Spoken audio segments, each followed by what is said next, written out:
So despite 2020 being a tough year, according to EIA, utility capital expenditure grew 10% in the year 2020. The total CAPEX for electricity distribution was around $35 billion, out of which advanced technologies accounted for roughly 12%. It's no real surprise that investments for distribution upgrades increased during this period. There are at least 7 states at the moment and many more municipalities that have set goals to achieve 100% clean energy as early as 2045 and as late as 2050. Investments are therefore needed to manage the expectation and integration of flexible load. Flexible load is the result of base load shifting from fossil fuel to distributed energy resources and to utility-scale renewables.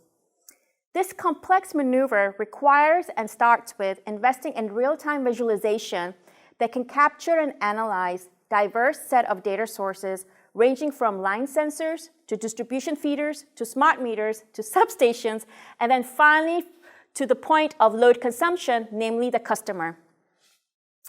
Frost & Sullivan estimates that grid scale and behind-the-meter energy storage will actually increase from over 1,600 megawatts in 2020 to over 18,000 megawatts by the year 2030, reflecting a compound annual growth rate of 27% between the year 2020 and 2030.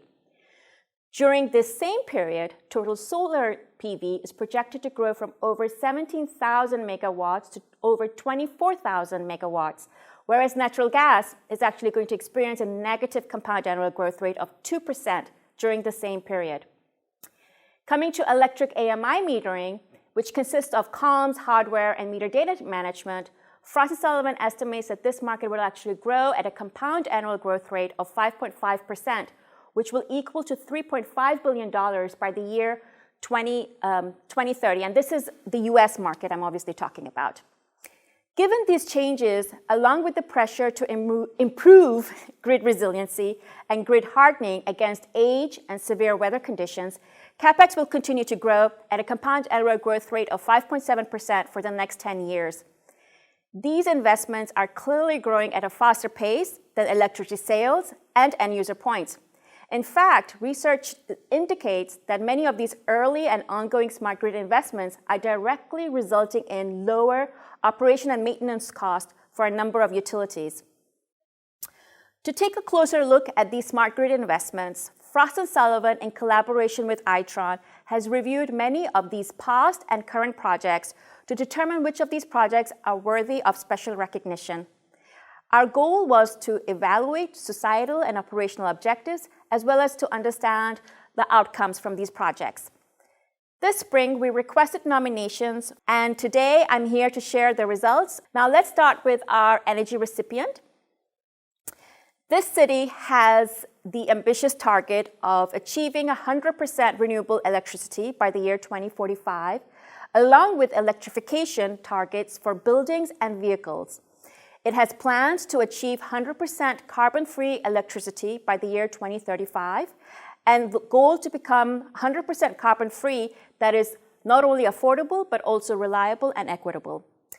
It has a long-standing technology partnership with Itron. The companies partnered together in 2012 for a smart grid demonstration project that consisted of Itron smart electric and water meters tied to cellular and IPv6 communication network. In 2020, the city signed a contract with Itron to deploy industrial IoT network and distribution automation solution, all aimed at further modernizing its grid infrastructure.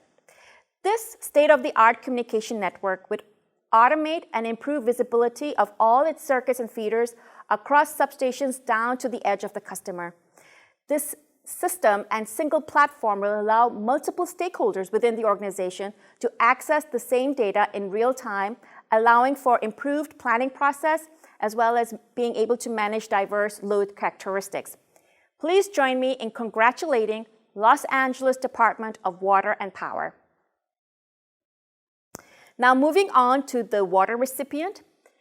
This utility is located in a state that is experiencing extreme weather conditions, causing 40% of the state to be in exceptional drought mode. To minimize the impact of drought, the utility has deployed an effective water management solution to help reduce water leaks, optimize network, and improve customer service operations. The system allows the organization to proactively identify leaks using AMI network. And since having deployed this system, it has been able to detect 5% higher water loss leaks, which would have otherwise gone undetected. And in keeping with the customer top of mind, the organization has also launched a mobile app that can provide alerts on notification of continuous flow, as well as excessive leak cases. Please join me in congratulating Las Vegas Valley Water District.